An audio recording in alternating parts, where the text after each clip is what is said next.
On my 29th birthday, my mother lit the candles on the cake, 29 tiny flames flickering in the dim kitchen light, and then slid the whole thing in front of my sister.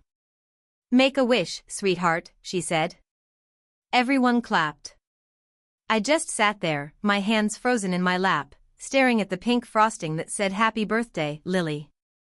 Lily. My younger sister.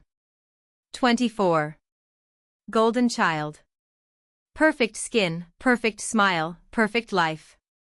I was sitting right there, watching my own birthday get hijacked in real time. Dad raised his glass. "To Lily," he said, "the one who's really worth celebrating." Something in me cracked so hard I could almost hear it. The laughter around the table blurred into static. The room smelled like vanilla cake and cheap champagne, but underneath it, something sour. The rot of resentment that had been building for years. I forced a smile. "Yeah," I said, my voice brittle. "To Lily." She giggled, brushed her hair back, and said, "Don't be mad, Amber. You know birthdays are more my thing." I laughed. Too loud. "Oh, I know." That night, I didn't blow out any candles. I didn't open the single card they'd tossed at me.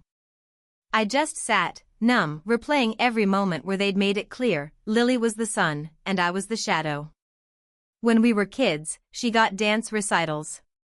I got detention slips. She got praise, I got "Why can't you be more like your sister?" By the time I moved out, I thought I'd escaped it. Built a life. A decent job, a small apartment, a few friends who didn't know I was the other one. But then Lily needed a place to crash, just for a few weeks, and I let her move in. That's when everything started unraveling. She'd leave makeup smears on the bathroom counter. Borrow my clothes and never return them. And then she started bringing her boyfriend over, Ethan. Charming. Sharp jawline. A smile that could melt steel. At first, he was polite. Then he started flirting. Subtle, playful, but unmistakable. Lily would be in the shower, and he'd lean on the counter and ask, "You ever wonder what would have happened if I met you first?" I laughed it off. But something in his eyes, hungry, calculating, made me uneasy. One night, Lily passed out drunk on the couch after a party. Ethan stayed behind to help clean up. The way he looked at me, like I was some prize he hadn't won yet, it made my stomach twist.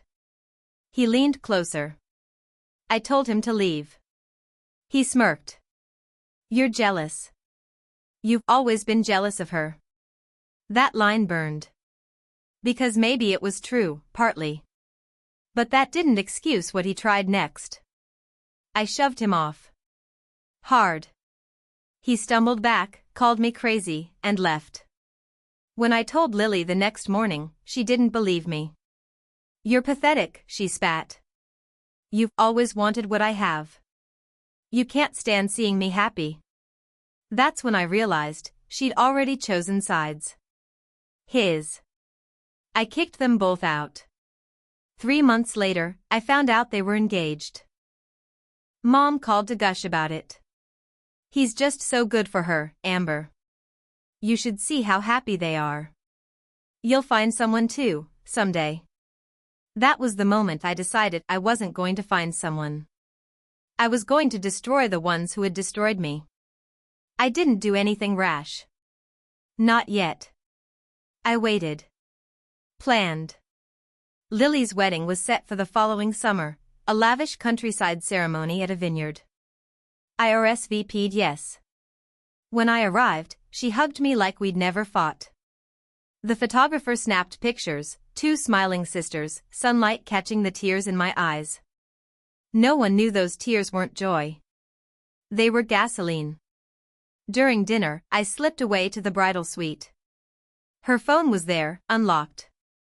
I found the messages in seconds. Ethan had been cheating. Not just once.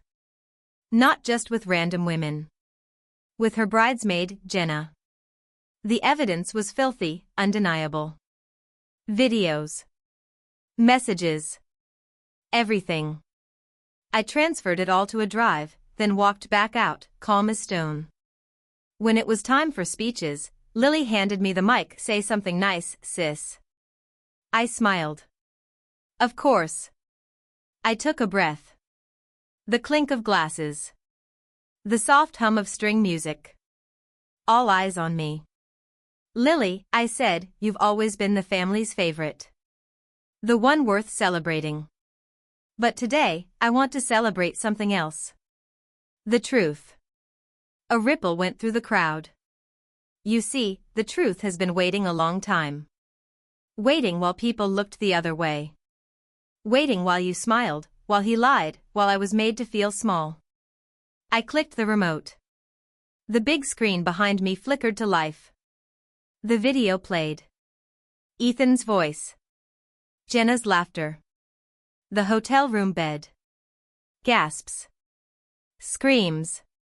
Chairs scraped against tile. Lily's face drained of all color. Ethan bolted up, shouting something no one heard over the chaos. I set the mic down gently. Happy wedding day. Then I walked out, heels clicking against the marble floor, the cool night air slicing into my lungs like freedom. Later, I heard she called off the wedding, smashed everything in their apartment, and moved back in with Mom and Dad. They begged me to come visit, to talk things through. I told them I'd think about it. But the truth? I don't need their approval anymore. I don't need their love. For the first time in my life, they are the ones whispering my name in shame. And me? I'm finally worth celebrating. Even if I had to burn everything to the ground to get there.